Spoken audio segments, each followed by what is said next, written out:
We can at least get the game open or something. Yeah. Well, hello everyone.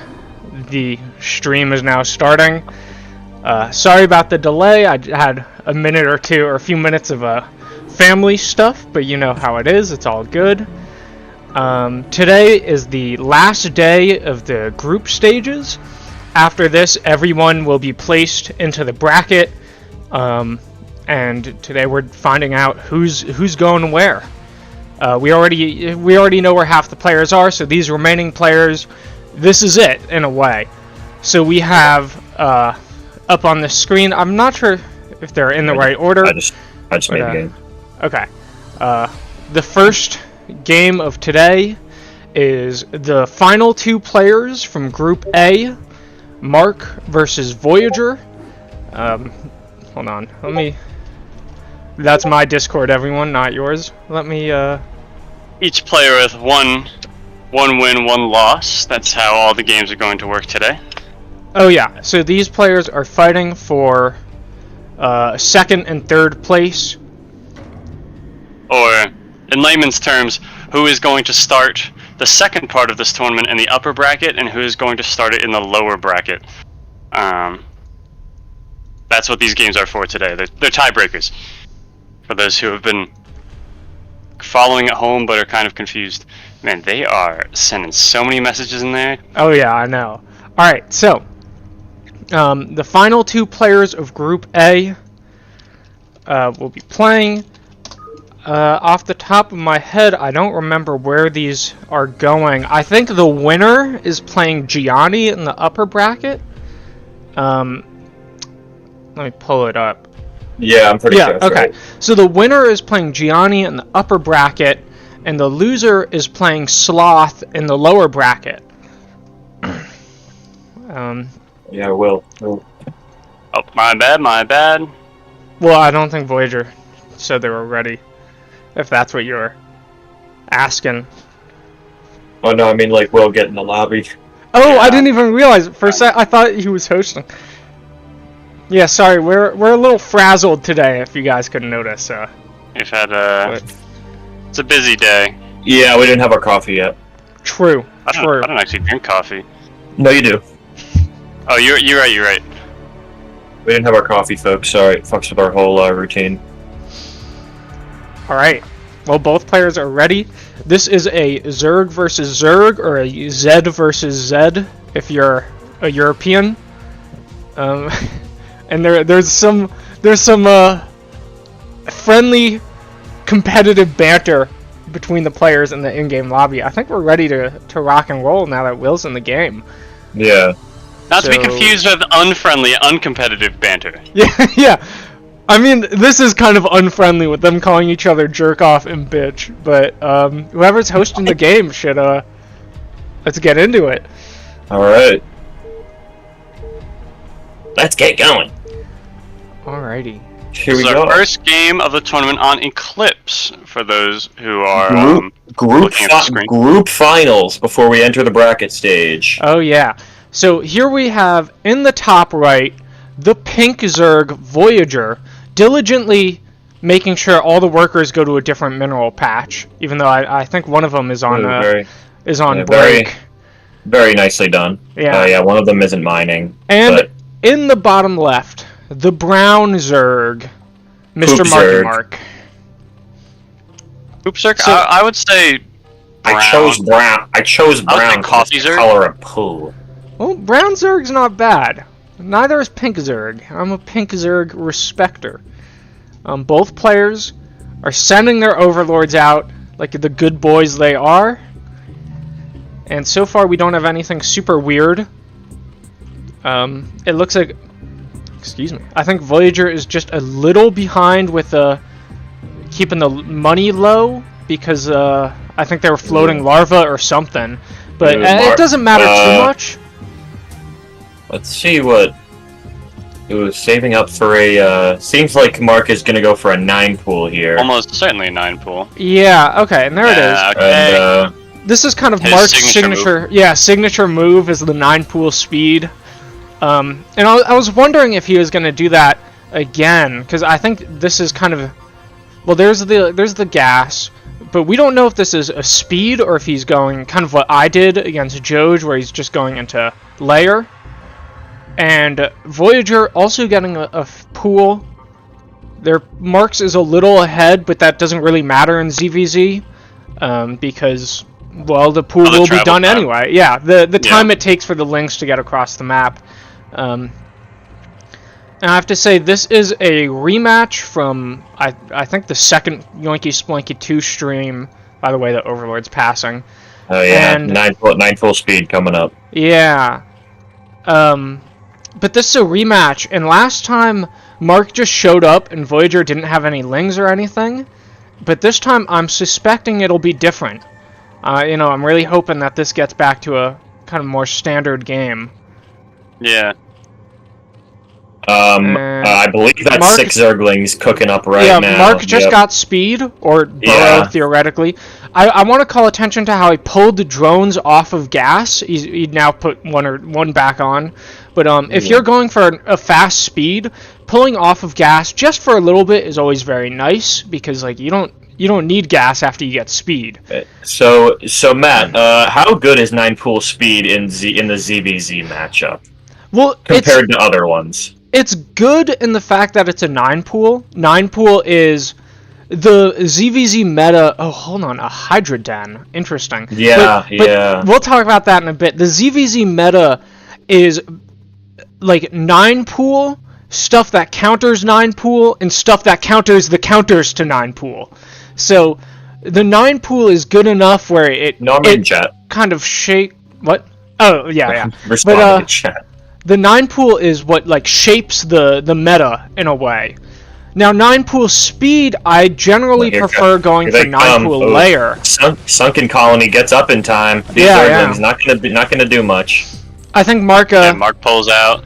I think that's his best move there. I agree. I think Mark could have dived the drones, but what he did is all right. He doesn't know this because he didn't scout Voyager's gas, but he's gonna have a speed advantage. Like his speed is gonna finish first.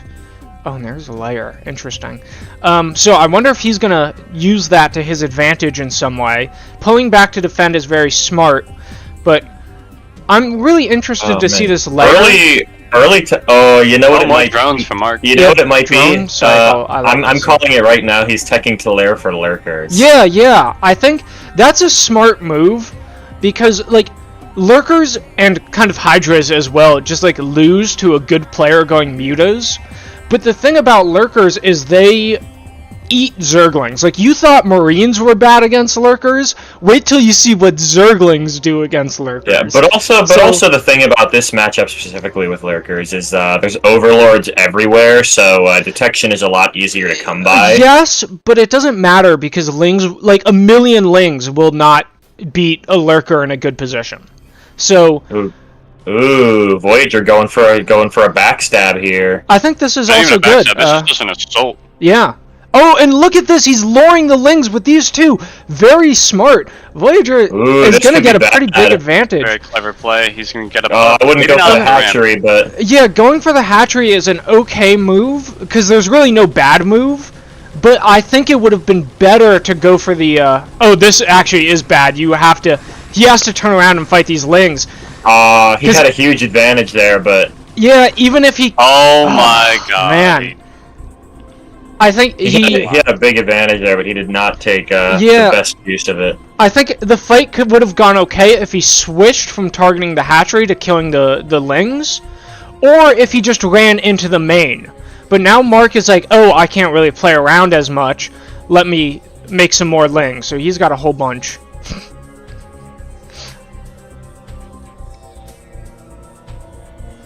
Oh, did we set game settings so our players can shit talk each other during the game?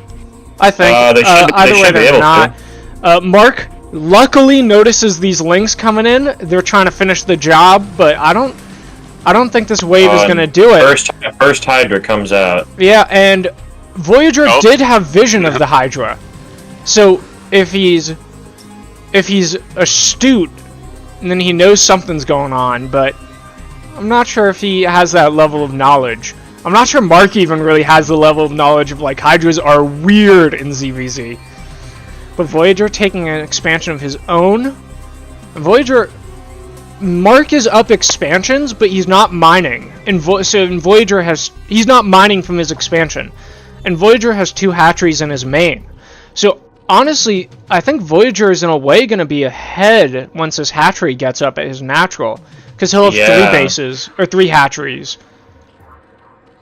3 overlords come out. Yeah, we were both looking at that. Mark he's scared. He's playing very defensive with these lings. And just now started some more eggs. I wonder if these are drones or hydras. I'm thinking drones, but I know Mark has struggled with keeping up worker production in the past. Yeah. Honestly, they seem pretty even in workers. But Mark is just up a lot in supply. Whoa, we got a hidden hatchery here on the left. Oh, that's huge. Mark's probably not going to find that. Yeah, that's really smart, because getting up a proper third base in ZVZ can be kind of tough, because lings just kill stuff so quickly. So hiding it is pretty clever.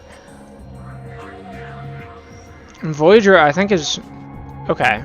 Making a healthy mix of lings and drones, it looks like, from Voyager. You like to see that. And Mark is heavy droning, which normally I would like for Mark, but in ZVZ you don't really need that many drones because they're so susceptible to mutas and lings. But neither player is really doing that. Might be a little bit my fault because I was with Mark last night, like in person, and he asked me like, "Oh, if my 9-pool speed doesn't work, what should I do?" And I'm like, "Oh, you should make a bunch of drones." So now he's making a bunch of drones. Well, so the funny thing is that's what you should do, but not really in ZVZ. In ZVZ, oh, Mark is making a lurker, by the way. Yeah, I saw the lurker egg. In ZVZ, like what I did is I did a 9-pool, lurkers. Yeah. Mark. I did a 9-pool, and then I made like 1 more drone, and then from there was all lings. Okay, so, a lot of lurkers coming out here. I don't know if Hydrodon goes up. And Voyager getting up. Voyager getting so lurkers are gonna be soon approaching Voyager's base. Will he have will he be able to hold them off? We'll see. I think it comes down to his ling play. Because if you get on the lings before the lurkers, or if you get the lings on the lurkers before they burrow, then the lings will really thin down their numbers. But something I want to pay attention to is Mark only has 1 gas. Voyager has a second. Granted, they're not mining from it. Both players in the red. Yeah. Because Hydra's shot down Overlord, something you don't really see too often. But Voyager has an extra gas, and the potential for a 3rd with this hidden base. And gas is important in all the matchups, but it is literally never more important than in ZVZ. In ZVZ, gas is actually everything. Ooh, Mark starting a Spire. Alright, you love to see that, because that is really the counter. Up. Does anyone see this 1 patch outside Mark's natural, with his green? Oh, yeah? How it's not covered in creep?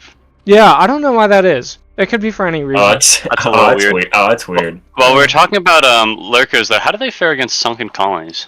I don't know. I've literally never seen anyone use lurkers to attack sunkens. I feel like Mark has Overlord speed. Yeah, I think. I definitely think one sunken. I think he might have loaded up lings into the Overlords. I don't know. I don't think he made enough. I didn't hear any sounds, but I don't know where else these Overlords. Yeah, and I haven't been watching him make too many lings, so these might just be a scouting group, which is smart. Neither player really has he's spreading them out. Yeah. Looking for vision. I was just thinking, neither player really knows where the other is. And Voyager sacked an Overlord to get vision. I think that's an okay thing to do. They saw Mark's lurkers, and Mark might find this hidden base. Oh yeah, with these maybe not. Yeah, I don't know. Both players are very defensive. Oh, and just both are getting barely sees. spires. Okay, Mark's Overlord does see the creep, so if Yeah, Mark but has a look at that Overlord. It sees the creep, but that's kind of hard to notice on the mini-map. Like, if I turn off Voyager's vision, you look, it's hard to see. Yeah, I'm doing the same thing. So, Mark, I'm not sure, like, he sees it, but I'm not sure he sees it. And both players, heavy ground defense, while both players are getting spires behind this. So, I think if either player just gets a big Muta switch, I think they could just win the game. Yeah, this is going to be another spot. No, Spire finishes at just finished at Voyager's base. Oh, Mark! It looks like Mark's Medusa taking finished. an expansion. Either that, or it's a weird rally. But yeah. So Mark, we know is kind of versed in late game to an extent, but Voyager, I don't think we've seen a game from Voyager that lasted longer than, like, this is kind of pushing his max game length that we know of. So I wonder, like, does he know? Oh, is Mark getting a second layer? That's weird. He cancels it. Okay. But I wonder if Voyager really knows about the power of the Muta. He has some, but I'm not sure if he's gonna, like, all in mutas like Mark is. Mark has 8 mutas, Voyager has 3. 4. No, Voyager has 6. Okay. So never mind. And Mark found the hidden base, but is scared off by some lings. I'm not sure Voyager has ling speed. Yeah, I don't think so. Look at Mark's wall. Like, he is impervious to ground attack. Oh, yeah. He's making this an all-air fight, and he intends to win it. And Mark's also just sending these 4 drones across the map. Little exploration. Yeah, they're scouting.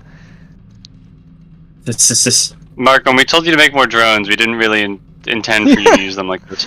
Yeah. But at least they're made. Yeah. So, I wonder what Mark's doing with these mutas, really, because pooling them, like, you don't need to pool mutas, I think, especially, he hasn't seen any mutas from Voyager, so he, like, should just be sending these out. I think if Mark ignores Voyager's hidden base here on the side and just lets it get up, that's a bad sign for him. And he doesn't know about this top base, which I don't think Voyager knows about either. But big attack from Voyager. I think it's just not gonna be able to do much against all those lurkers, though. Yeah, and now. Oh, three mutas go out. Oh, they're clicked on a building, I think, instead of attacking the ground or anything. Now they're finally going. They're getting some trades, but it's not what Voyager wanted to see. Voyager's single Hydra. Oh, getting caught in the middle of all that. Yeah. I think Mark is, like, maybe eyeing up an expansion of his own, the bottom right. I'm not sure what's going on here. I would hope. That's also a very good spot. Because that ramp with lurkers, it's like, if you get lurkers there, it's super safe, you know. So he should expand there. But what were you saying, Jeremy? Mark might just bomb in with, like, 12 mutas. I would hope. I hope that's what he does for his sake. I think that's what's gonna happen here. Yeah. Because there's, him just, like, storing these mutas, they're not doing anything. And now he's got 14 mutas? So that's game ending. Oh, Mark's about to see mutas. Yeah, okay, Mark sees mutas. It's funny how Voyager has less mutas, but he moves out with them first.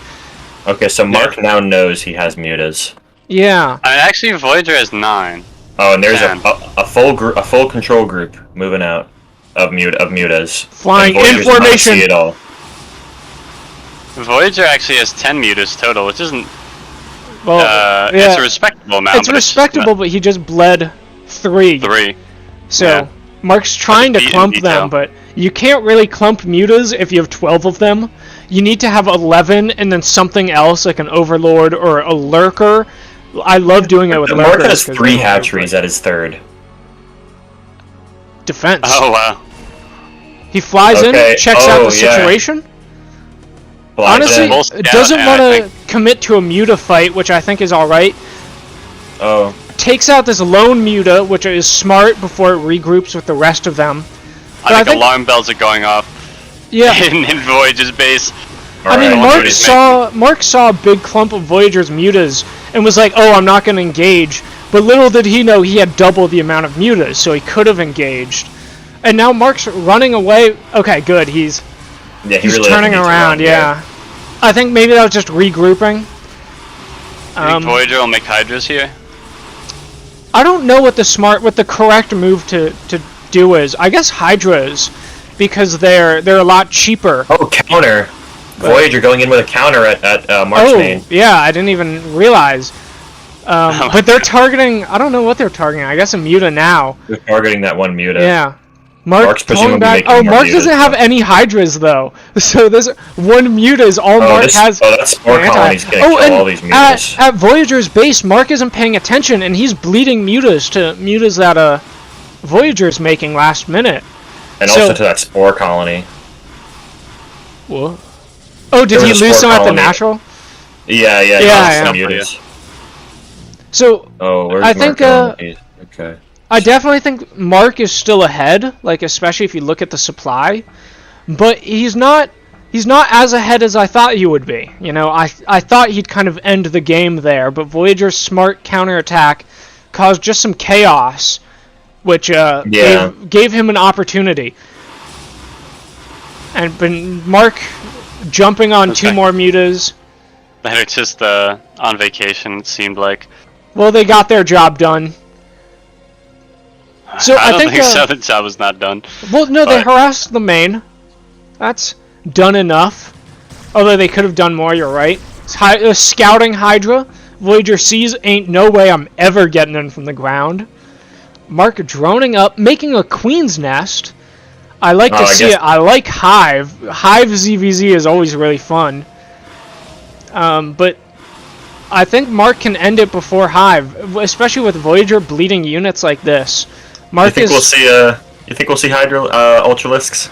No. Maybe from Mark. No way. How would they even get out of his base?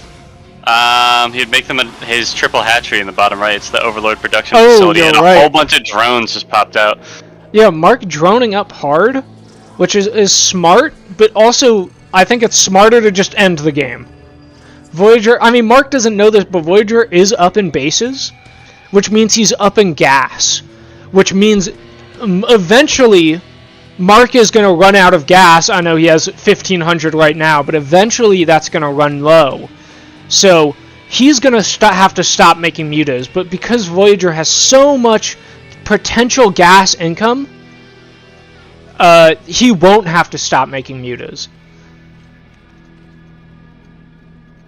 But, I mean, it looks like we're stalling for a bit. Yeah, both players organizing their thoughts, forming their battle plans. So, man, I really like Mark's triple hatchery in the bottom right. Hive going up from Mark. Yeah, there could be some fun stuff. Like, Devourers are good. Queens with Ensnare are actually really good against mutas. Even though I think, you know, if you're going to get the Queen's Nest, you might as well get a Hive. But you can Mark's see scouting with his Devourers, which are really good because if you sorry, not Devourers, Defilers. Ooh, Mark trying to go for the third, but getting denied by these Spore Colonies and Mutalisks. Yeah. Well, this I think is Mark's.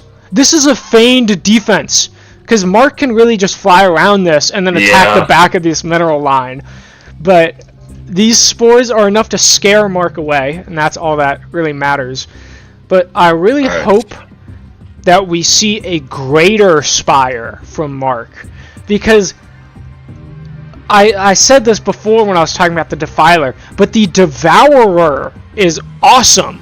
If you have one Devourer, it puts its acid spores on the enemy's mutas. Oh my god. And then like they get wrecked. 9 lurkers coming up at Mark's third. Oh boy. Well, nice and defensive. He'll never get busted there, except by mutas. Yep. Oh, but those Spore Colonies at the Voyager's natural, those will provide plenty of detection against these lurkers. I don't think they're offensive. I think they're defensive lurkers. I gotta say, know.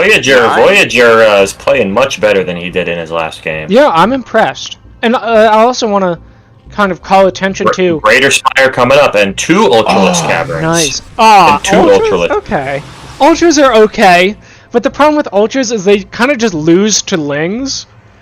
It's a weird triangle, because Ultras, like, beat Lurkers, but Lings beat Ultras, and then Lurkers beat Lings. Rock, paper, scissors, they call Yeah, that. yeah. Oh, But, like, Lurkers it's not, moving out. it's not totally rock, paper, scissors, it's just like, it's kind of like soft counters. Except Lurkers versus Lings, that's a hard counter. Okay, Mark leaving some Lurkers to defend his third. Going in with 4. They're not going to be able to do much against this much detection, though. Yeah, I think this is... I don't know. Because Voyager can Well, see yeah, those. look at this. The meters are just Yeah, going he to tear can them see up. them. He can see them, but he pulls back. Yeah, I feel like he because still could have done some damage, some worthwhile damage. I think it would have just been smarter to pull back from the start. Take maybe a slightly more offensive burrow, like if he burrowed kind of at this choke where they currently are, or at the ramp to the high ground.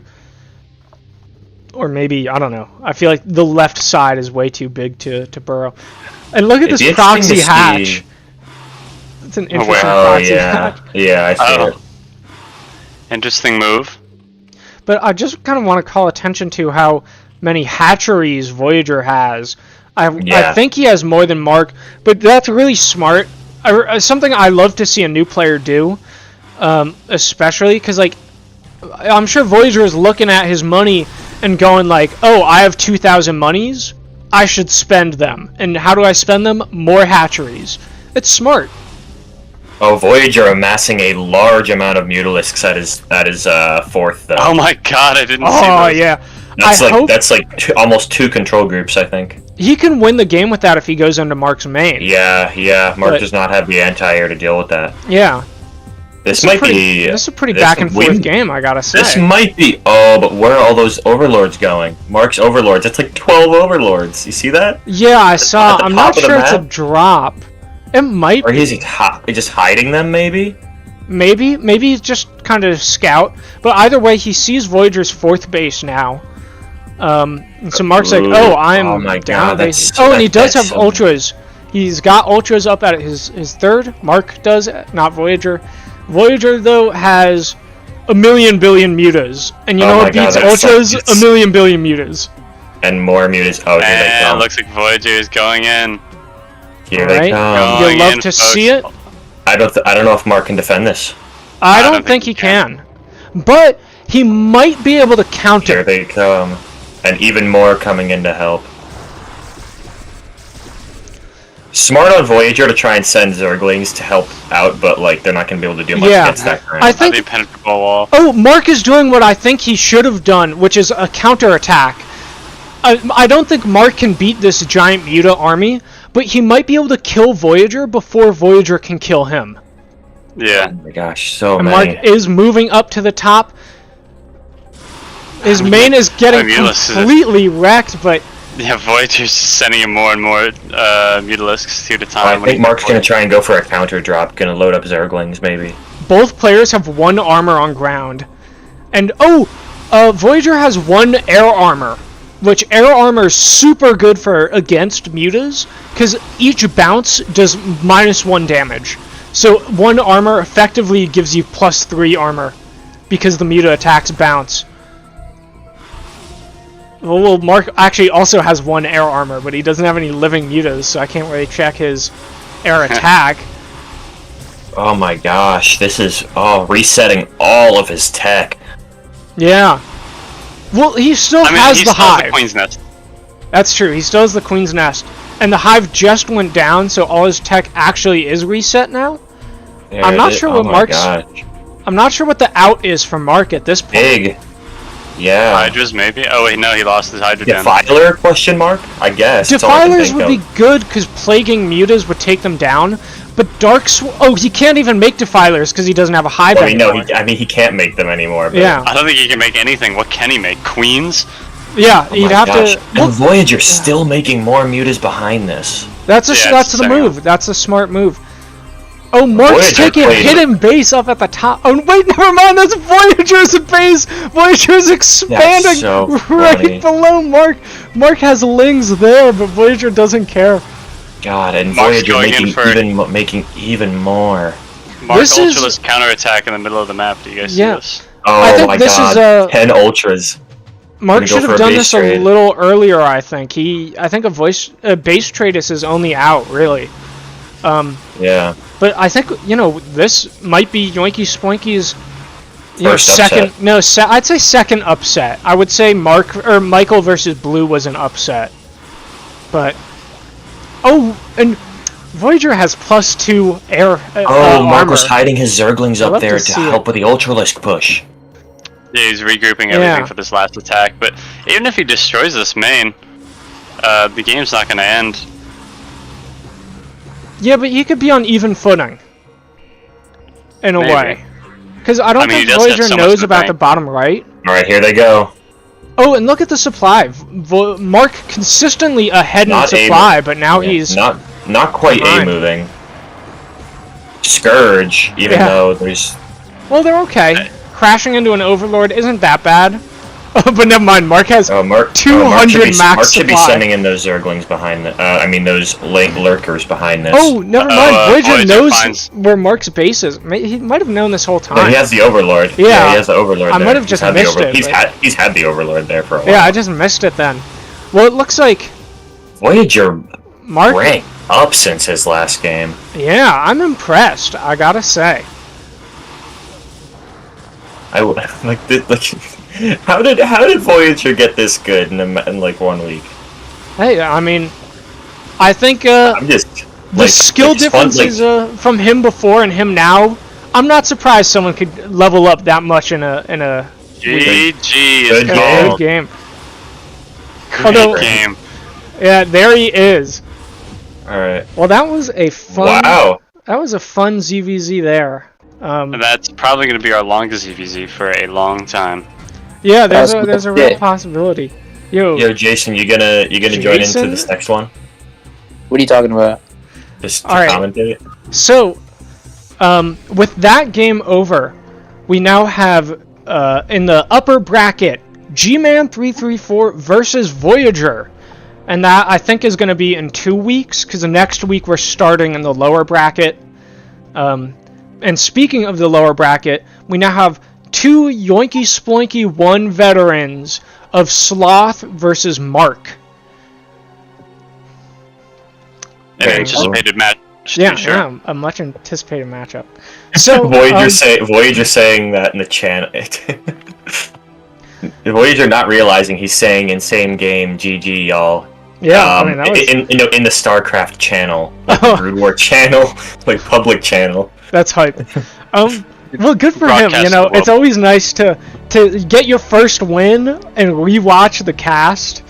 But anyway, let's moving on. Well, second win. Yeah. Oh, you're right. I totally forgot.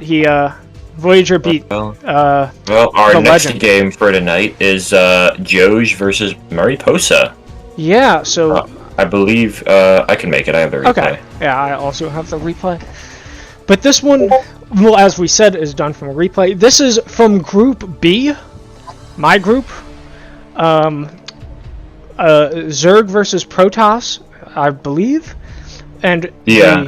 the CVP. winner of this goes up against Vignette, aka Michael, in the upper bracket, while the loser goes up against Plop in the lower bracket. Hey. One question, Gramps. Yeah? How many games are alive today? I'm not sure. I want to say... How many games are Two? live? 2. Yeah, we just had Two that live, one, two and I think replays. there's one more that's going to be live. Hey Jason, are you gonna join? Are you gonna join us? Commentate Oh, like this. launch up StarCraft? No, I have to pick up food in like 10 minutes. Fair. Um, fair. Okay.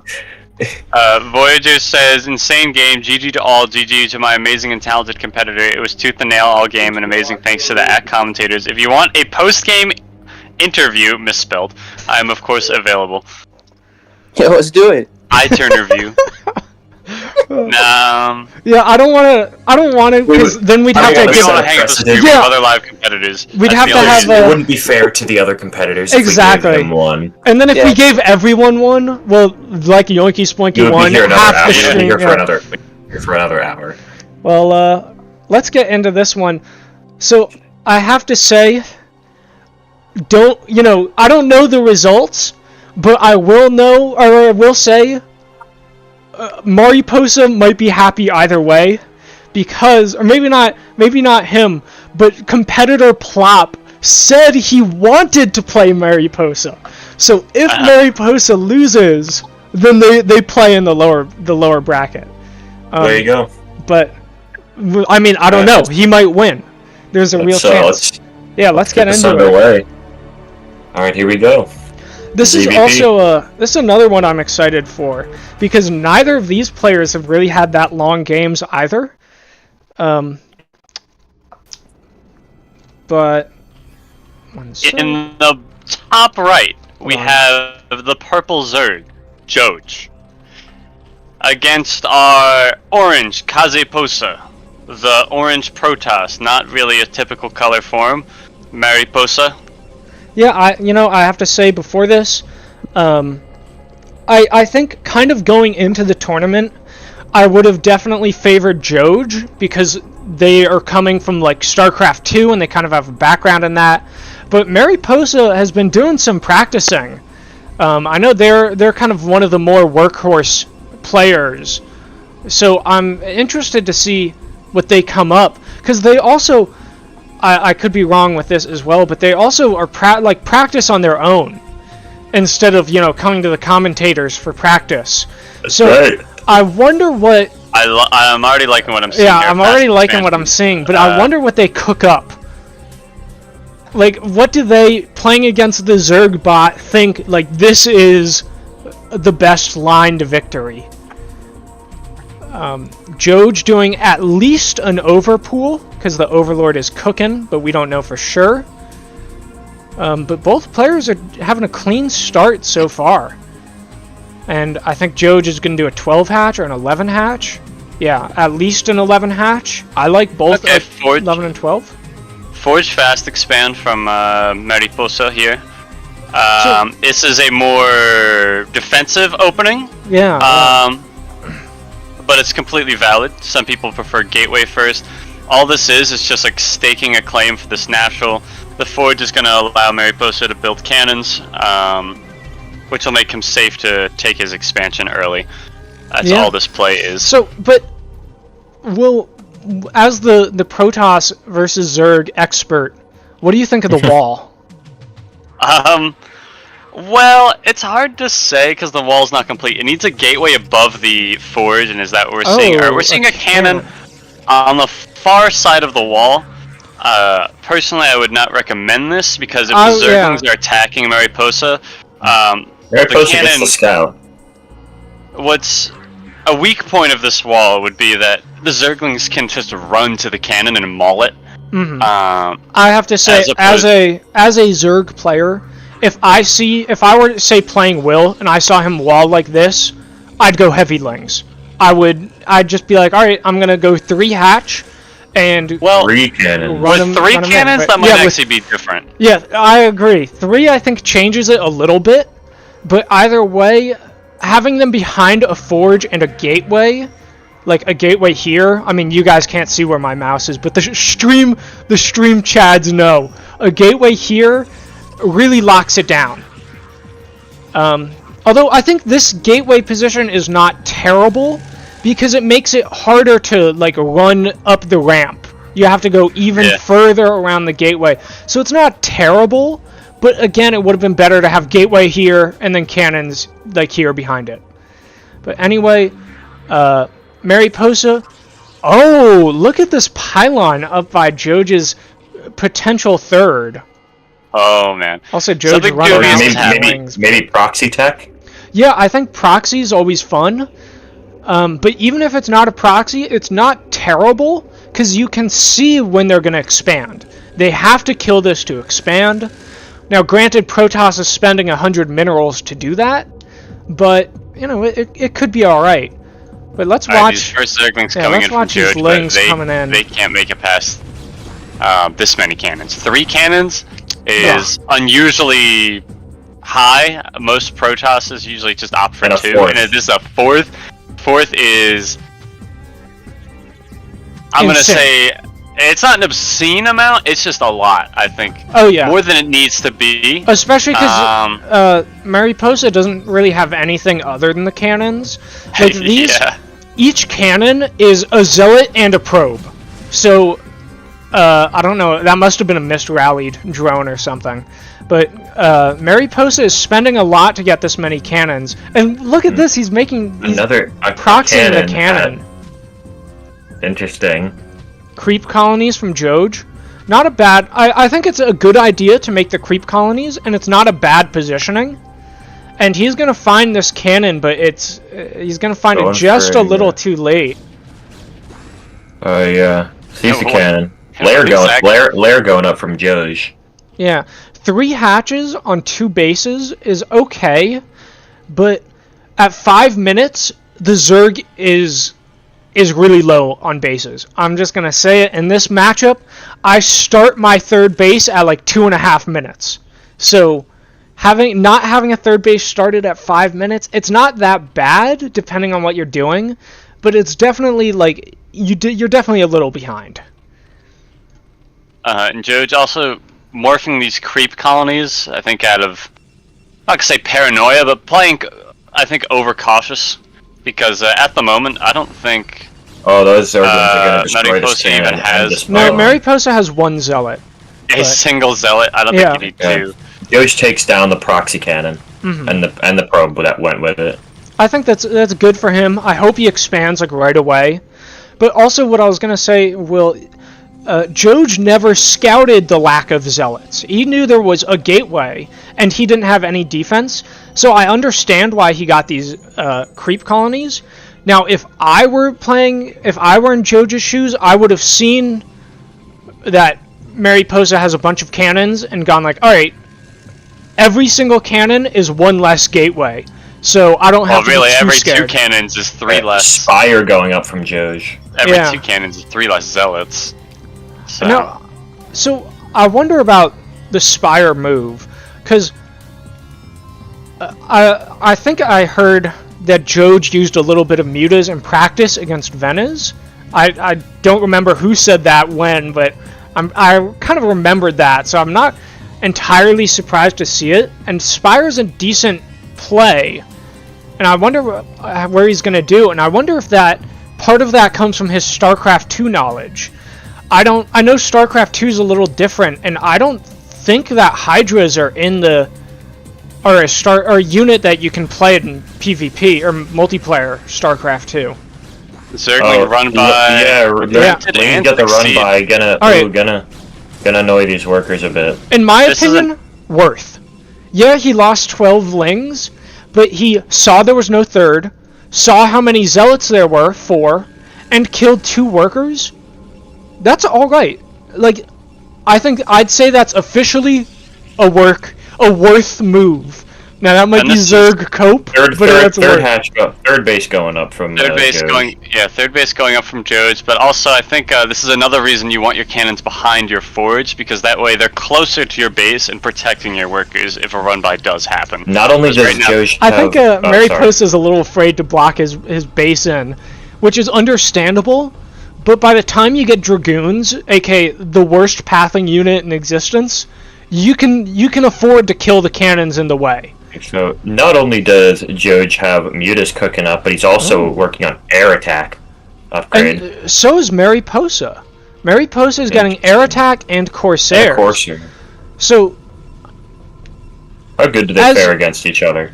So Corsairs and Corsairs mutas. win. it depends. Yeah, Corsairs generally win, but it's not unheard of for the mutas to win the fight, especially if you get Scourge, because mutas can build up so much faster than the Corsair. But I will say, I talked about in ZVZ how you want muta armor. That's kind of just true, period. In every matchup, no matter what you are, you want to get armor upgrades for mutas first. Because Corsairs do splash damage, the armor is super important. Because the Marines have low damage and high DPS, armor is super important. Because Muta's attacks bounce and hit multiple targets, armor is super important. So as a Zerg player, if you're getting air upgrades, yeah, you want weapons eventually, but you want armor first. You get more value for armor. And Mutas move out. Yeah. 10 Mutas does beat 2 Corsairs though.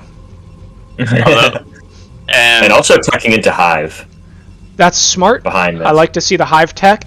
Here we get the dog They're fight. waiting with Corsairs, but they're too outnumbered here.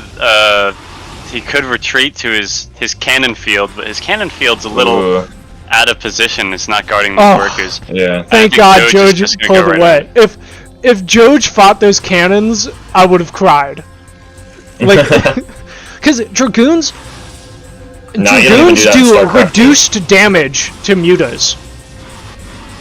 Mutas, I think, are technically medium or large, so Dragoons don't... No, they're medium, so Dragoons don't do full damage to them.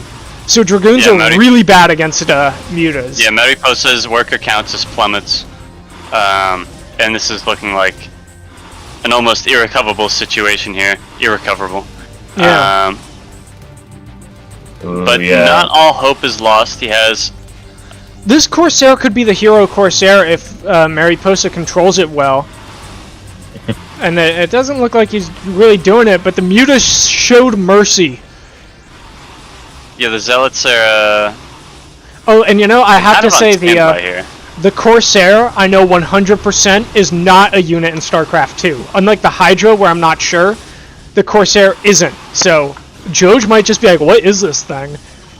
But he knows that it's killable. And GG is called. There's GG. Alright, well, good to see a GG out of our newer players. Yeah, I gotta say, another quick game from Group B, but it was a good one. I was impressed with both players. I think Mariposa, his wall wasn't super great, but he didn't lose because of it.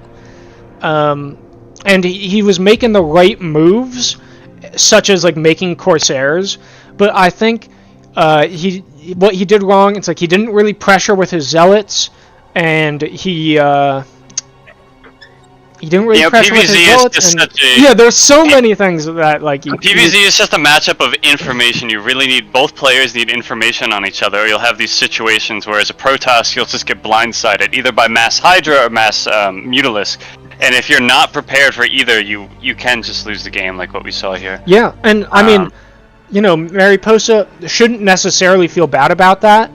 In the Yoinky Spoinky 1 finals, I blindsided Will with Mutas in one of the games. So, like, the point is, it happens to everyone. You know, so that's one of those L's where you're like, well, what, you know, I should have scouted. What could you do? You know, that's not really an L that you feel too bad about, in my opinion. But our next game this evening is VerifyVenuz versus Medusa. Oh yeah, I think this is PvP all the way down. I think every game from here on out today is PvP. Or no Ped Terran v tonight. Ped if you're European. No Terran tonight. They're all first or second places, or first or fourth places in their group. But the winner of VerifyVenuz versus Medusa plays me in the upper bracket, while the loser plays the Legend 27 in the lower bracket. And I mean, I think without further ado, excuse me. Yeah. But without further ado, let's get into it. I'm excited for this one. This is a PvP that, you know, of two very different play styles. Yeah. So. I'm curious to see... I love the color choice of the teal and the magenta. Oh, that does look very nice. So, alright, well, hold on, before we talk about this. VerifyVenuz in the top right in the teal. Oh, they're trying, it's so cute. And Medusa in the bottom left in the magenta. So, I'm really interested in this because we saw VerifyVenuz play a Terran. And we saw VerifyVenuz play a Zerg. So now we're seeing them play a Protoss. And so what I wonder is, like, are they going to do the same thing for all 3 matchups? And just mass... Or Dota if you're worse. Yeah, or just and mass Zealots into mass carriers? Or are they going to mix it up? And... we're talking about Dota. I love seeing the talk between players. Having a whole ass conversation in the middle of the game. The Yap APM skyrocketing. There are some real yappers. One thing, especially in the foreign StarCraft scene, aka the not Korea StarCraft scene, is like the #1 tournament there does let players talk to each other in the text chat. I know the Korean one, they try to be way more professional, so it's like you're only allowed to say GG and PP for like pause. But there's always a lot of I think I disabled the wrong thing. Oh, there we go. There are a lot of chatters in the foreign scene, and they're famous for being chatters. And I gotta say, Medusa's a chatter. They're a yapper. And that's not a good thing, that's not a bad thing, it's just a thing. And I'm glad there's at least some. I'm glad there are at least some yappers. Venus getting a gateway up a little before Medusa does. I think similar to ZVZ with pool timing, it doesn't matter too much. Yeah, actually, our players are neck and neck in supply here. Yeah, I think Venus a little ahead in minerals and a little ahead of in tech, but the differences are small enough where I don't think it matters. Dicor going up fast, and a forge. I think that's smart. Just teching up. The forge is slightly less orthodox. And in high-level PvPs, they will just ignore the forge unless they're doing something weird with DTs. They will just ignore the forge for like 10 minutes. But the cybernetics core, very standard timing on that. And what I'm wondering is, do they make zealots? Because in this matchup, you don't really need to make any zealots, at least not early, because the dragoon just beats the zealot so hard. Unless you're afraid of a proxy something, you don't really need to make zealots. And it looks like Venus is cutting the zealot while Medusa is making it. Again, I don't think one is better than the other. We'll just have to see how it plays out. Yeah. Okay, so the Psycore did finish at Venus. I'm waiting to see if he makes another tech building. Venus starting attack right away. I also think, interesting. Yeah, I think that's good. If you're going mass dragoons, which people generally do in this matchup, I think attack is better. Oh, and yeah, there it is. Dragoons started. Medusa got the patented pylon wall. I'm not sure I'd get dragoon attack, or just attack in general, not dragoon attack, before dragoon range. I would definitely get range first, but attack is still good. Well, meanwhile, Medusa is researching range. Yeah, and it looks like Venus is gearing up to expand. Oh, never mind. They just spent a whole bunch of money on range. Okay. And for those who are unaware, the reason dragoon range is so good is because it lets you micromanage your dragoons to do be twice or 3 times as effective. You really can only... They're almost like melee zerglings, sort of, without range. They just have to get really painfully close, and you can't really micromanage them. It's hilarious how bad the dragoon is without range. Every once in a while, I look at Protoss stuff, and I forget to get range or something, and I'm like, I can't believe this is the same unit. It's like a siege tank without siege. Except I would argue a siege tank without siege is better than a dragoon without range. Because a dragoon without range has the same range as a hydralisk. It's so bad. And also I just want to say these cannons... So cannons in PvP are weird because zealots have infinite health. They have their health is so high that it has an integer overflow and goes down to 160. It's actually gonna poke and prod here. This is good harassment from Venus here. Yeah, but Venuz, goes deeper in for the probe kill. I don't like this. I think he should have pulled out instead of going deeper in. So Medusa is going to get some much-needed Dragoon kills here.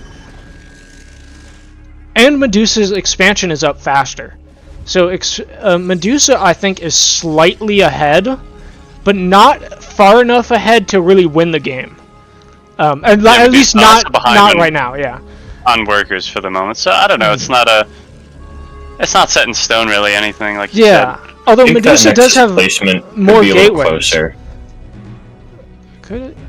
Yeah, I think you're right, but it doesn't matter too much. Medusa Medusa's up gateways, and these cannons, as I was saying before, because Zealots are so good, the cannons really aren't that good against Protoss.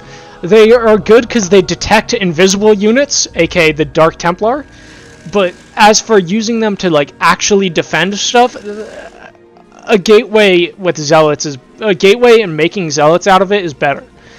And you know, you can see Venuz has to kind of queue up units because his second gateway is just so late. So Medusa does, in theory, have a big army advantage with faster gateways, faster robotics facility, and faster expansion. Medusa learning from their first game here. Oh yeah, you're right. Kind of like a detection loss. It's like, all right. Robo Bay and a Stargate going up from Venuz.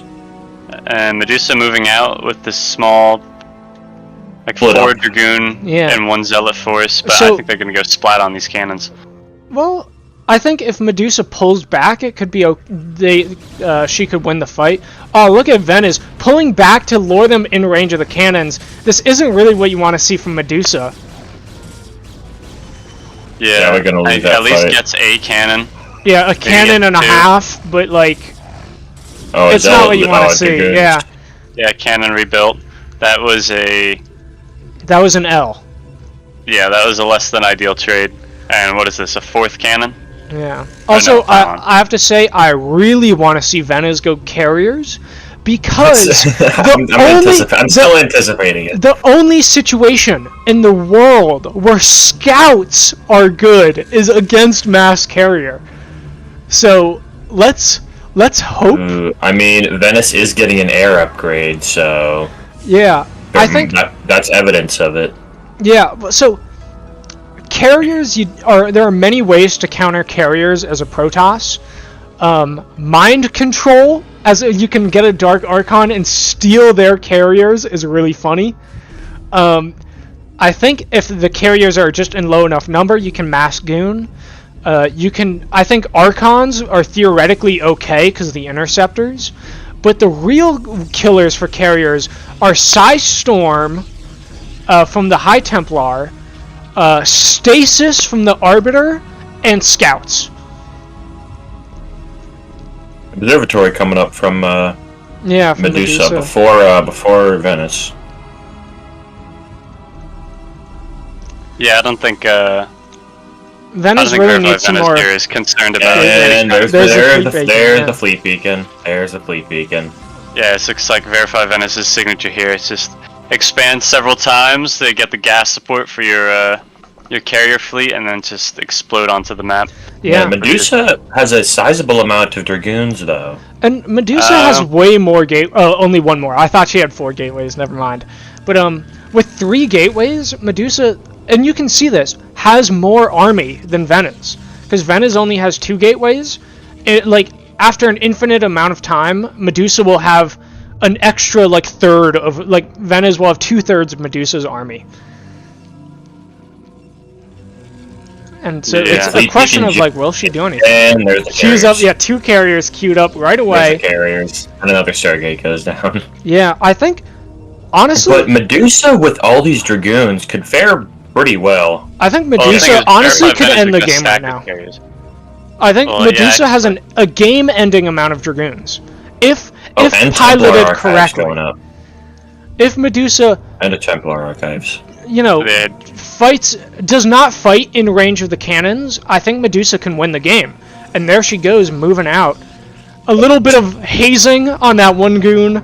Yeah, that was a whole frat. That was a whole frat initiation. Yeah, it happens to everyone. He said, "Hey, what I do?" Yeah. It's initiation, but we all had to go through it. Yep. It's initiation. Take it, pledge. Yeah. Venuz doing the scout with 2 zealots, something I love to see. But Medusa's tech is kind of stagnating here. No forge, Yeah. no citadel, no Stargate. So Medusa, and no robotics support bay. So I think Medusa is kind of all in here with 0-0 goons, which is, it's decent. You know, the PvP meta is to like make maybe 1 zealot and then just make dragoons until the game is over. But it seems like Venus is gonna do carriers, but better. Gonna supplement it with a ground army rather than just go in with Venus like is a always- hybrid control group of carriers. Venus has Does he always always done just- that. Although Not really. no, Yeah. if you look at their games, they have I mean, roughly it's- half. It wasn't their first game. Oh, No, and in the the first Templar. game. In the first High game, Templar he had a comes ton out. of. In the first game, he had a ton of zealots, and they all died to Gianni's ground army. The He had first one game, gateway in the first game, didn't he? Oh, and then Yeah, he but- summoned his He had 1 gateway. yeah, but he had one. non-stop made zealots So- out of it. So High he, Templar comes out from Venice here. Medusa finally expanding, taking the I third don't know base. if Venice has any spells researched though. Yeah, I don't know. The High Templar, for those of you who don't know it, if you don't research spells with the Templar Archive, they are a cheerleader. They do literally Yeah. nothing unless you research spells for them. Or if you make them into Archons, which is basically a It'd be- super Oh, oh true, my gosh! true. Can you imagine if Venice researches hallucination and then has like a bunch of hallucinated carriers come in? That would be cool. I love to see that. But the problem with that is hallucinated carriers don't have hallucinated interceptors. So a more seasoned... Can you hallucinate interceptors instead? I'm sure No, you yeah. hypothetically could, right? Does it just not let you? I don't know. We'll have to Yeah, experiment with that. we'll have to see. But a more seasoned player who was grown in the harsh nature of free-for-alls is well aware of the fact that hallucinated carriers does not Yeah. hallucinate interceptors.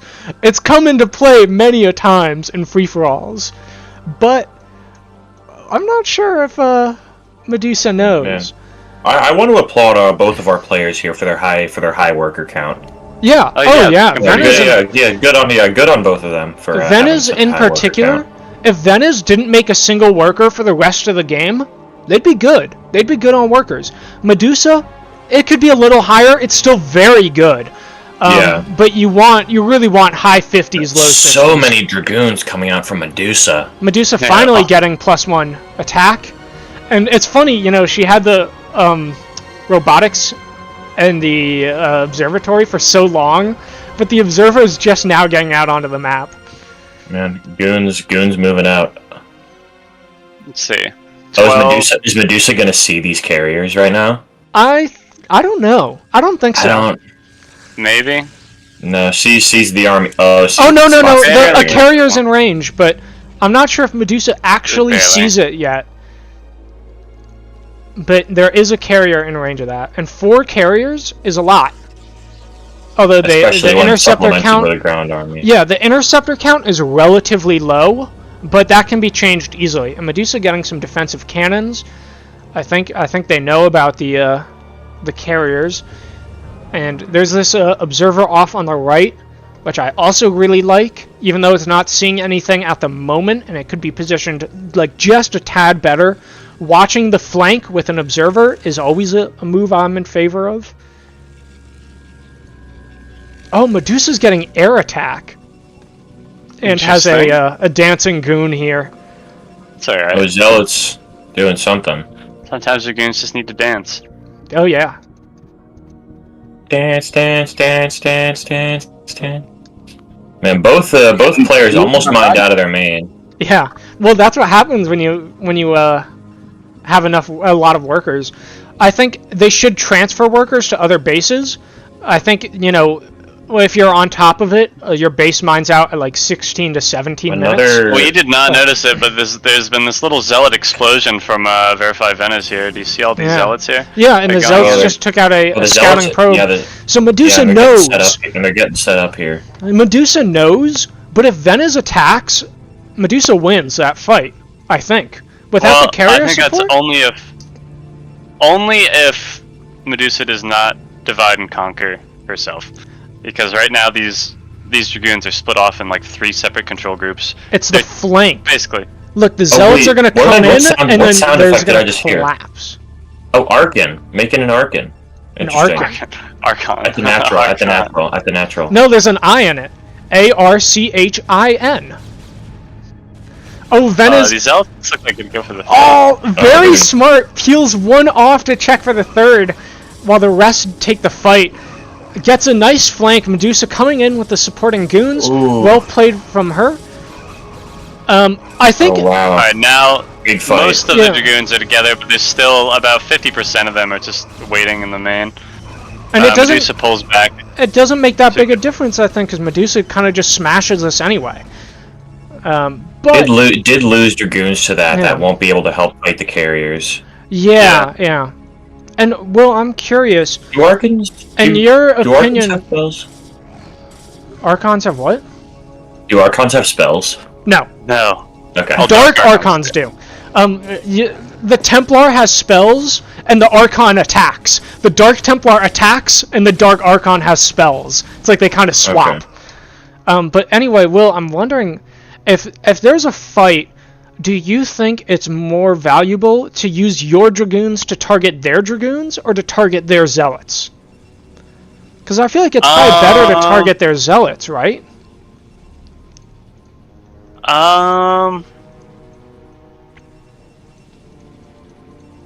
I think they have the same DPS actually. Oh, really? I thought the Zealot had higher DPS. Oh, carriers are moving out. Also, I think Medusa is going to get railroaded. Oh no, Medusa had friendly fire! No, there's the blue goo! But I think Medusa is going to get railroaded. Oh, there it is. Railroaded into teching.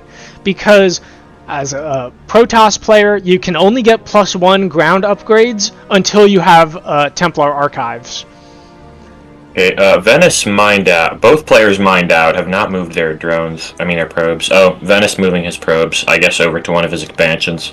Gianni, the drone supremacist, he knows the right move. He's like, every base, or every worker is a drone. In a sense. Venus has 11 carriers. These probes are having a tough time getting out of Medusa's base. 11 carriers, another And 2 so in are the these oven. goons. And VerifyVenuz hits the supply cap, 200 out of 200.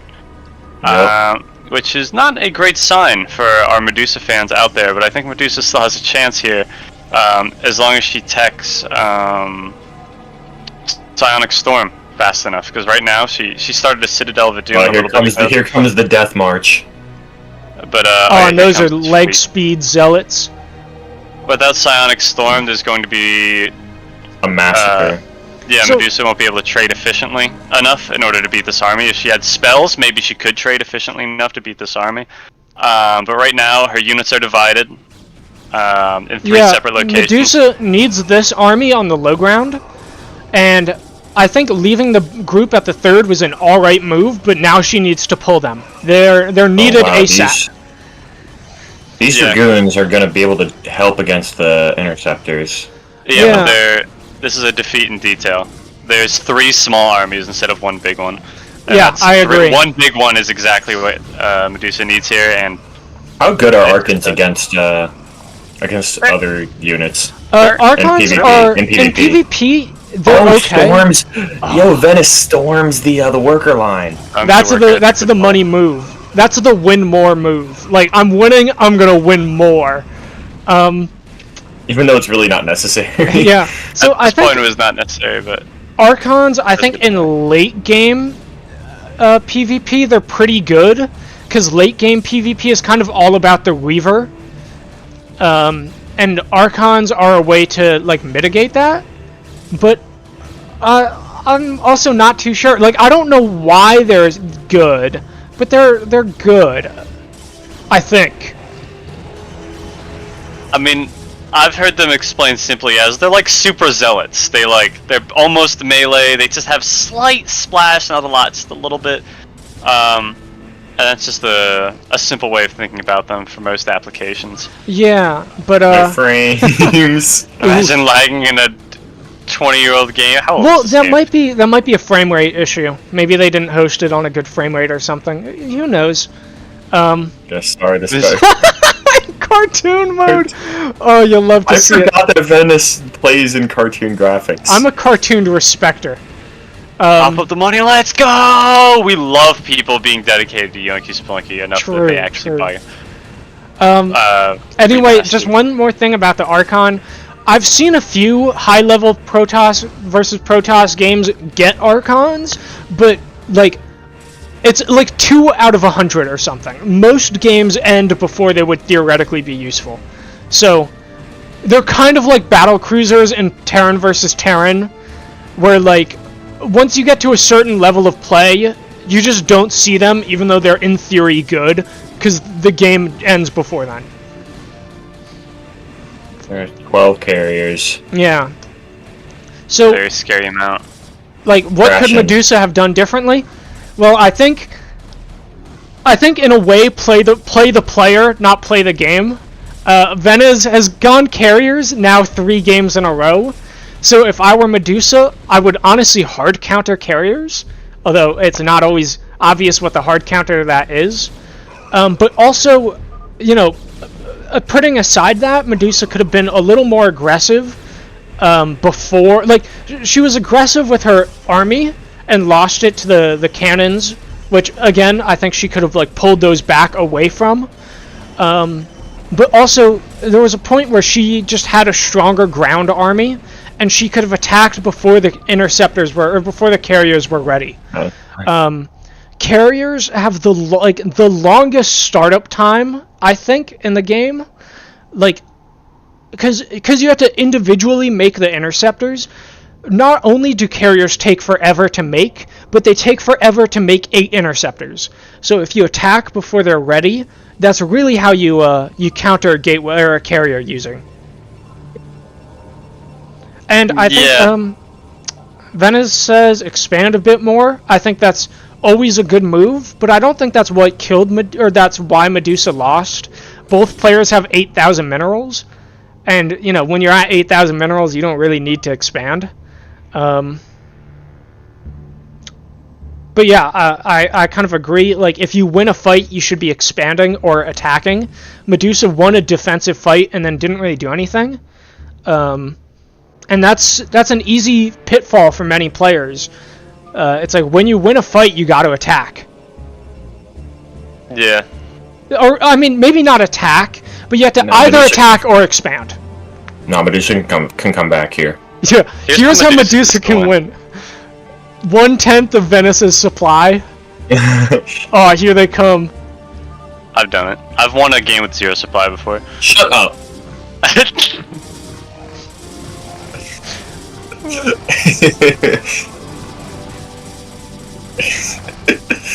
Never gonna live that down. Oh yeah. Well, I think there's a lot to learn from this game for both players. You know, Venuz probably, announcers feel free to correct me, lol. Oh, I don't know what he just said, so I can't correct him, but... I think it's just what he was saying in general. Carrier's OP. No, shut up. Get out of here. Carriers are not OP. They are completely counterable. Yeah. They're OP in the sense where, well, if you have 12 of them, then you kind of just win.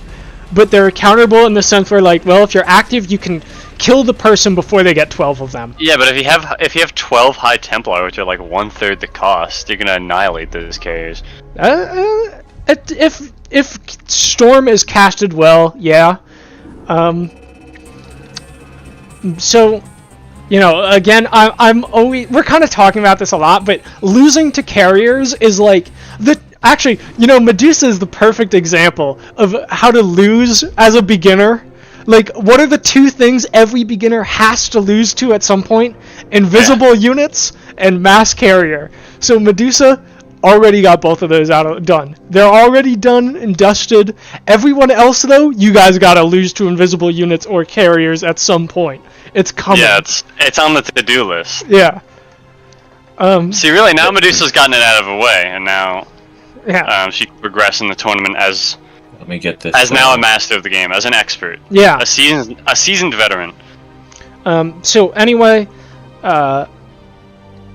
Medusa is going up against the Legend in the lower bracket in their next game, and Venuz is going up against me in the upper bracket, and now we're going on to the last game of the night, a live performance. Wait. Oh, and before we start this game, I think I'm actually gonna have to step out, guys. But What? there's a silver lining.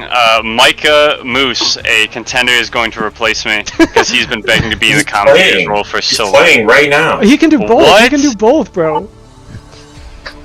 I thought we told him that you'd play it like the other one. I thought he'd listen to us, and he was asking to commentate because he finally wasn't actually playing. But no, he is playing. No, I am going to step out.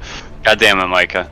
Micah, you just got gaslit so hard. He didn't get gaslit. He Micah roll, trolled Micah me. roll. Micah, He was this doing a man little trolling. assassinated you, bro.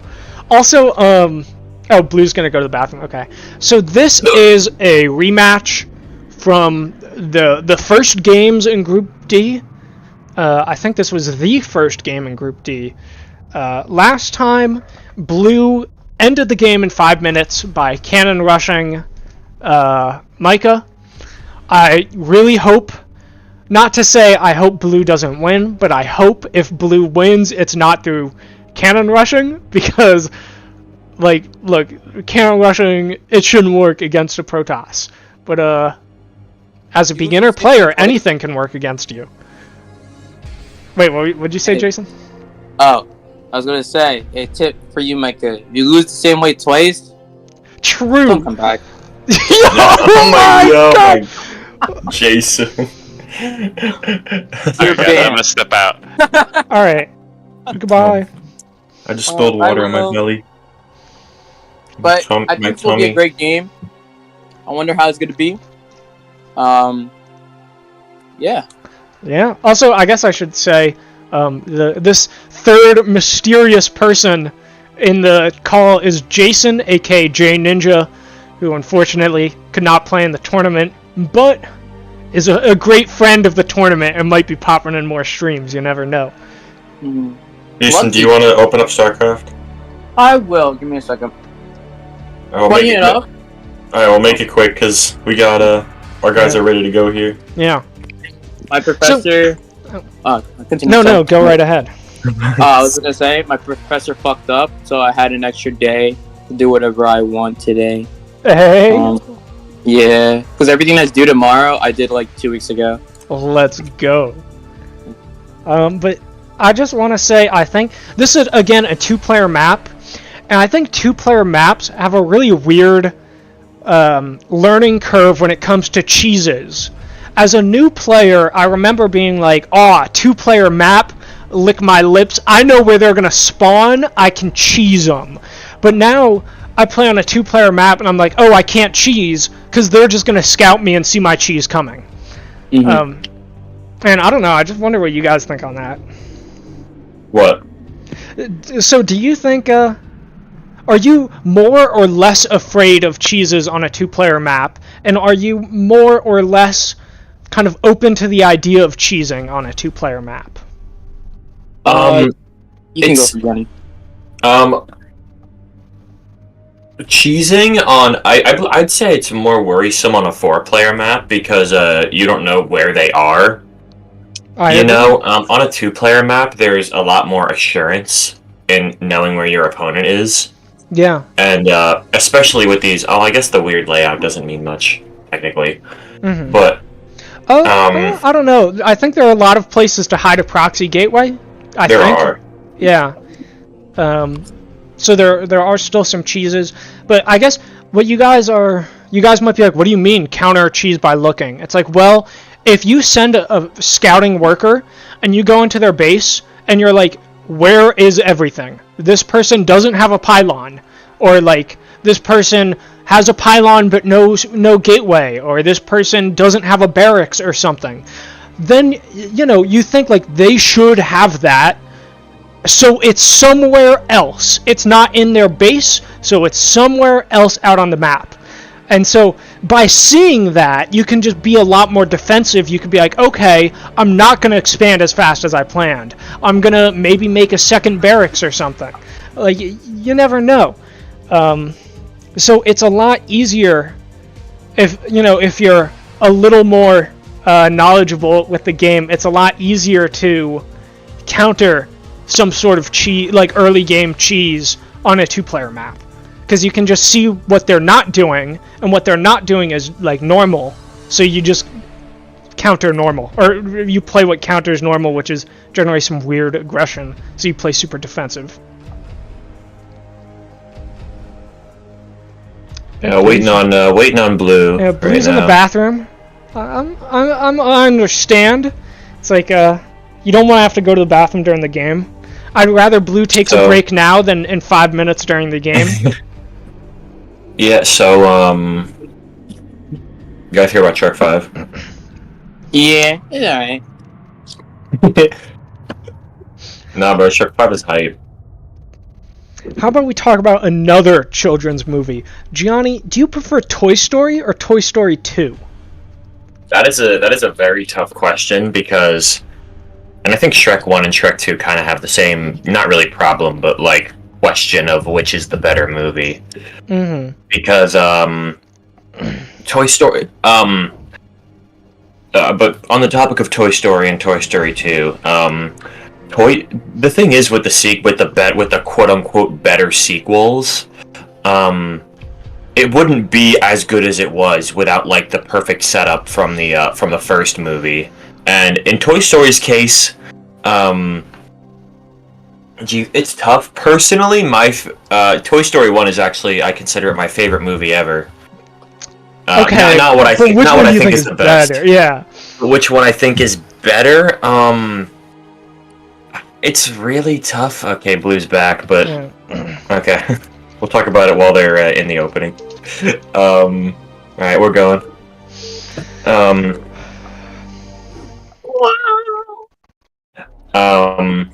Okay, here they go.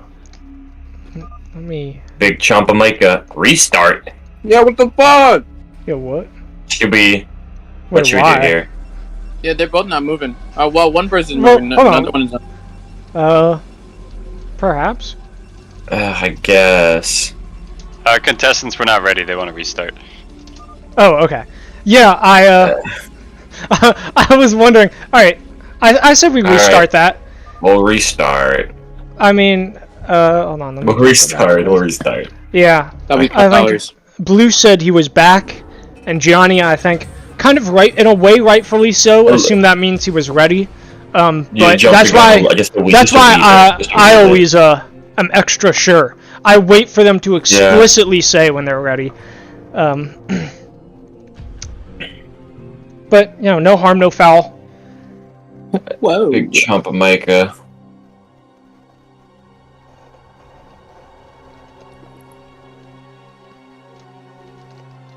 So anyway, about Toy Story and Toy Story 2, it's funny that you brought up Shrek and Shrek 2, because similar to Toy Story and Toy Story 2, Shrek 2 is better than Shrek 2 is better than Shrek 1, and Toy Story 2 is better than Toy Story 1. Really? Yeah, really? Was Shrek than 1? I didn't even think about that. I didn't know that Shrek 2 was better than Shrek 3. But I haven't seen Shrek 3 in like 15 years or something, so like I couldn't tell you. I don't know when Shrek 3 came out. I probably haven't seen it in like 10 years or like 12 years or something, but the point remains. Shrek Forever After was just like not it. I disagree. Shrek Forever After, Shrek 4, is, in my opinion, a pretty underrated original send-off, because, you know, they kind of figured that was the last one they were going to make. But Shrek Forever After Shrek 4, it was actually a very heartful, Good sportsmanship. And yeah. Hold on, this is the... Did they flip? I think they're in the same positions. Yeah, they are. this is, in my opinion, the best thing for reset. I think, you know, we're not going to do this because our, like, no offense to you guys, but our players aren't that good, but including me. But if, like, some really good players are, like, could be like, oh, I like the top position better than the bottom position. So, reset until I get top, you know?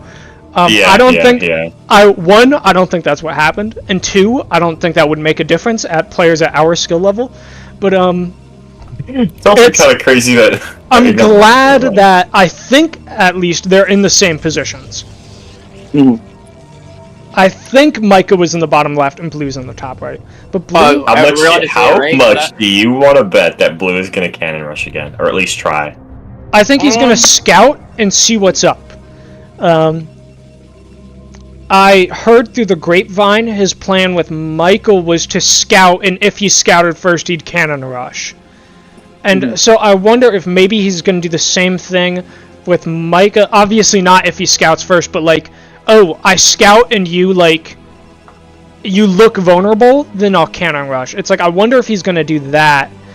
And he might. He's at 150 minerals. Oh, there's the forge. Alright, he's doing it. Starting on the low ground, it might look like.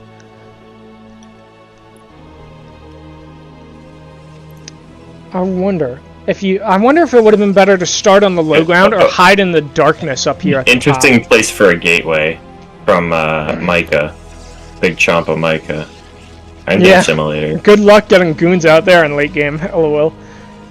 And or there's getting the your pylon. workers, or getting your workers to mine efficiently. They might be okay. Maybe. Okay, yeah, Blue waiting for this pylon to finish. Gonna set up for a cannon here. Yeah. Wait, no.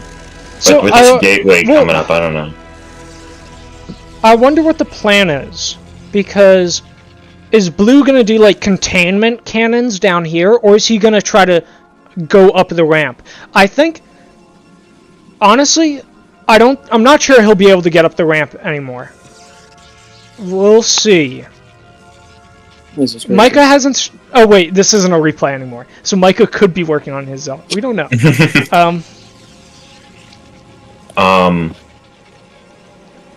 Blue is kind of all in on this. Yeah. No gateway, no expansion, nothing. Yeah. So, Micah sees this, but look at Blue's vision. The probe is on the high ground. Blue doesn't see the worker.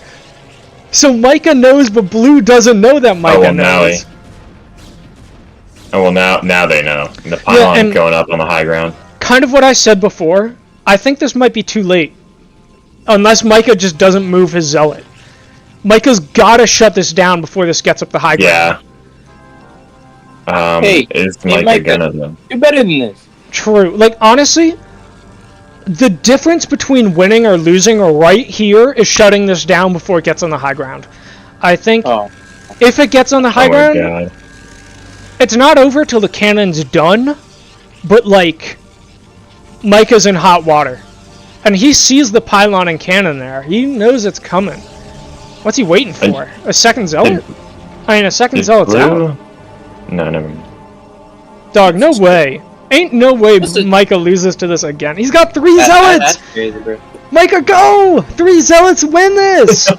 Oh my gosh. Cannons miss up high ground, and, like, he can shut this down so easily if he just goes! Micah, go! Well, before they finish. They 3 cannons up. Yeah, if one of them finished, I think he'd be able to kill it in time. With 3, I don't know. On pulling back, I don't know how I feel about that. Yeah, he's getting more space. Yikes. Blue expanding before gate. I mean, he doesn't need a gateway.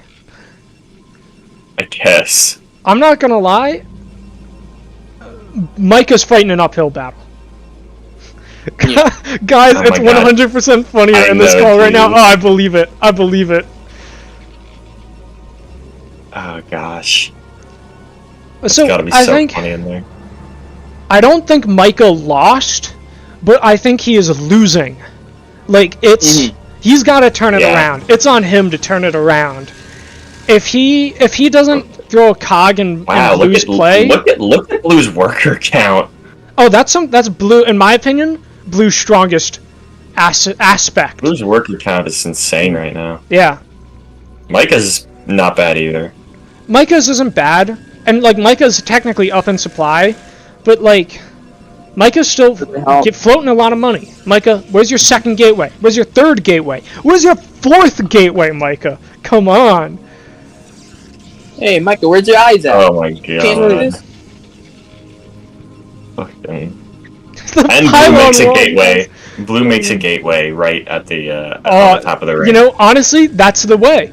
No reason to make it in your main when you can make it at your Pretty your much. base. It's technically more defended here. Honestly, if Micah had a proxied gateway, I think Micah would win the game. Blue's got nothing back home. Imagine if Micah had a gateway like up at this third, like Blue's hypothetical third. Micah finally making a second gateway. Blue just making like a ring of cannons. Yeah. So, as like, for an example, like Will, like by 6:30, what should be on the field by now? 6:30 is. Probably Dragoons with range. Well, let me think about this from a Zerg perspective. At 6:30, the Protoss should have High Templar. Okay. Oh, that cannon's gonna be in range of the assimilator. That's gonna spell problems. At 6:30, honestly, Micah should.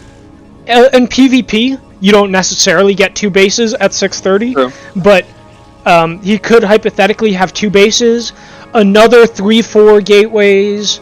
Maybe, sorry, not another 3-4. 3-4 in total. A robotics facility. Honestly, a Reaver, I think, outranges cannons. I don't know for sure, but I think. So a Reaver would actually shut this down. Yeah. Yeah. Okay, here we no. go. Here we go. Oh man. And look, there are just so many cannons. Like, 9 zealots cannot deal with that many cannons. Yeah, the problem with cannons and Micah's kind of play in general is that range units mass up better than melee units. You know, like 10 of one cannon, or 10 of a cannon is more effective than 10 of a zealot. Yeah. I don't know why I said it like that. 10 cannons, 10 zealots. But, Oh my yeah, gosh. and especially that Blue has these zealots here. Torn apart. Honestly, GG, Micah. Like, save yourself the embarrassment. Go on your own terms.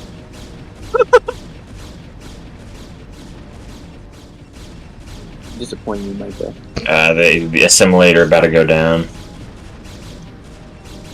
Yeah. Tough way go out, bro. This is a tough Jason, way to go. Jason, what do you make of all this? Like, what I'm seeing right now, Yeah. few things. One, I see sadness. Because, like... True. Honestly, true. Because, like, I'm like... playing the first game and getting hit by cannon rush, I get it. You're not experienced. You get hit by that. If I got hit by that broadcast shit, I'd be like, all right, bro. I'm gonna make sure this shit never ever happens again in a live video. Blue has more nexuses than gateways. And here we are. This is worse than the first game. Well, I don't know. I think Micah, in a way, did better than the first game, but like Yeah. he had all the pieces to stop it. You know. Oh yeah, 100%. But yeah. Like, These 5 zealots from Blue could just walk over and kill him. Oh yeah. Yeah. And Blue could be more aggressive with his cannons. What's they're gonna stop? Like, I think honestly, watching this game reinforced, in my opinion, just how bad the cannon rush versus Protoss is. Like, Yeah. Micah had such a huge window to counter this, but then kind of the unavoidable new player weakness is that you're too timid, you're too passive, and as a result, Blue was able to snowball. Like, I think Micah as a GM was like, if I gather enough units, I can just take them all out. But little does you know, they ain't gonna work. Yeah. And now it's like he has like over triple of cannons you had before.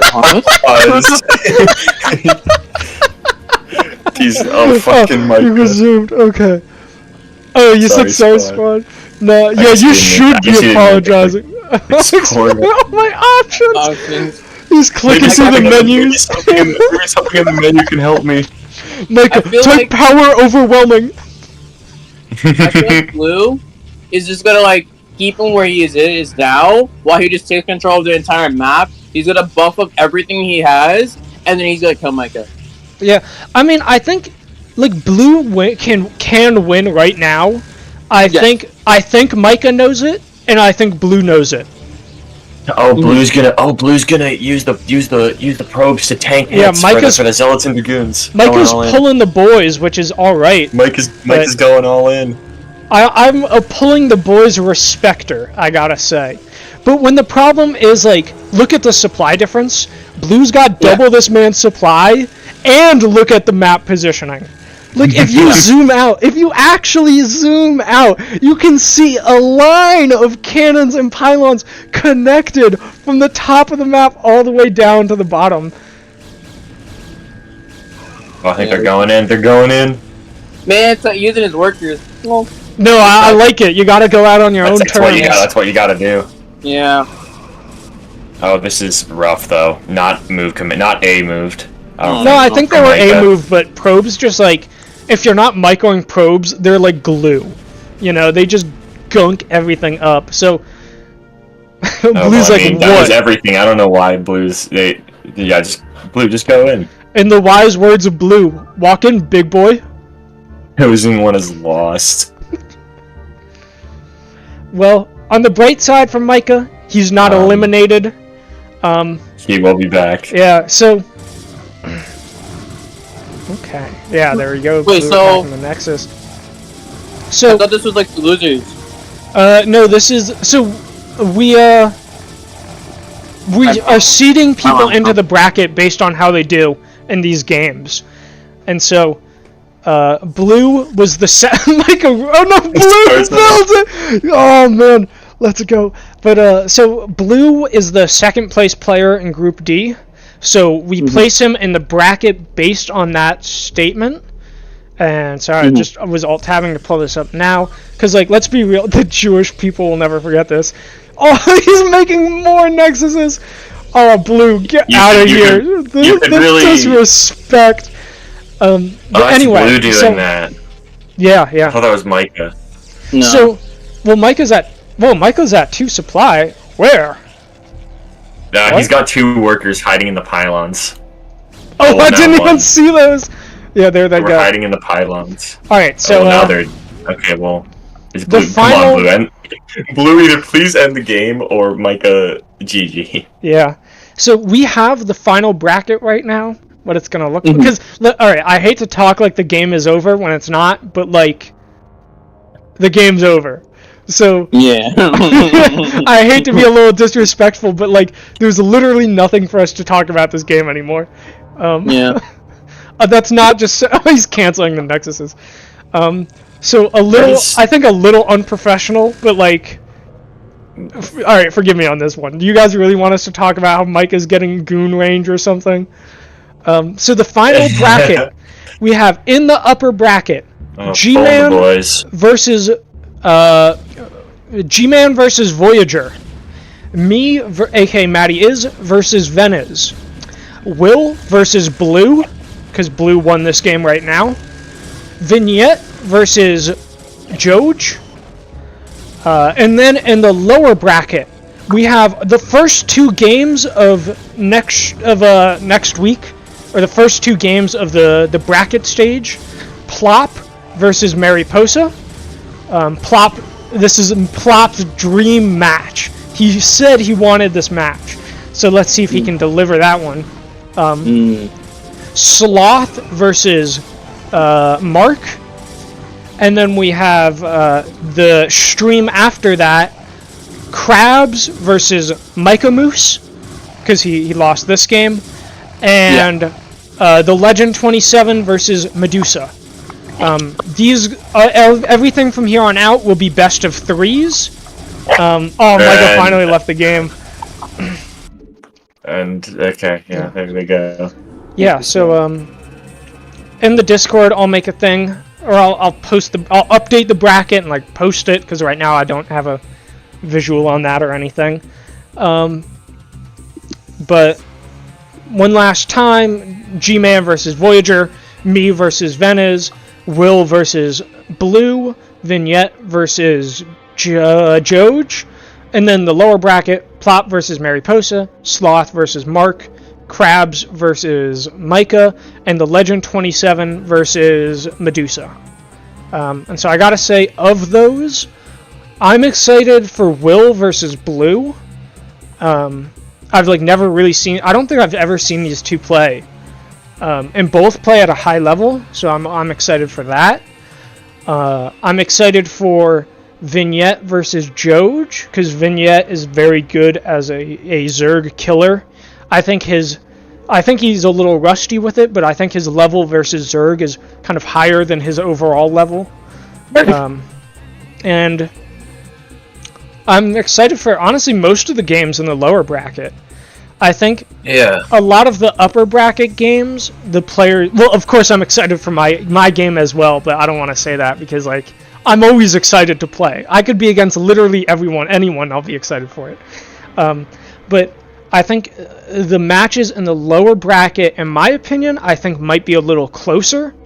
But that's the idea. Please prove me wrong. I kind of thought, full disclosure, that Mark would slap Voyager down again. Voyager not only was that an upset, because Mark was, I think, 5th place in Yoinky Sploinky 1 in the top half, but that was a rematch upset. Mark beat Voyager before, and now Voyager finally got the comeback, so that has to feel good for him. Honestly, that was a surprise, and I love Mark, but I'm always happy to see surprises like that. So, I'm talking here how the upper bracket, I think, might not be as close game-wise as the lower bracket, but, prove me wrong, Yeah, so bracket stage, is upon us. Yeah. So, from here on out, we are eliminating people. You guys had all, the people in the upper bracket, you guys got one extra life. But those in the lower bracket, you guys already lost twice in the group stages. So you're in it, You're on, your neck is on the line. And I don't know. Anything else to say? Oh, I guess I should say the next stream is again Saturday. I know we haven't done Wednesday streams, but we want to make sure everyone has at least a week to prepare or play in advance or anything like that. So again, the next stream is Saturday. And yeah, anything? I think that about wraps it up. We had some interesting games tonight. Some predictable things and some not so predictable things. So a whole range of emotions tonight. Yeah. True. Man, the more I go back, the more I'm like, those games are good.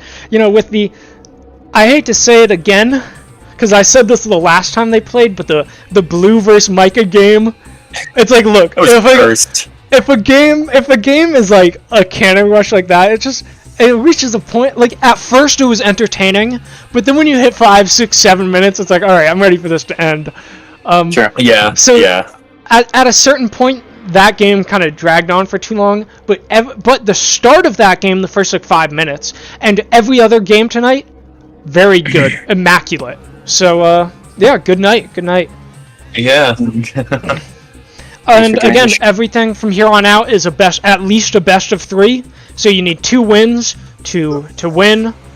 You got to win 2 out of 3. And that's really it. All right. You guys have any final words? I think I enjoyed the matches I watched today, man. I'm excited to see more in the future. Yeah. Yeah. I Jason, hope you'll commentate with us more, Jason. Are you following the tournament? The only time I follow the tournament is when it's hosted today. Other than that, no. Okay. Oh, fair. All right. Well, I think that about wraps it up for tonight. Yeah. All right. All right. Thanks for tuning in, everyone. Good luck to our competitors who are listening. Yeah. And if you're worried about your next games, hit us up. We love playing this game. We love practicing with people. So, yeah.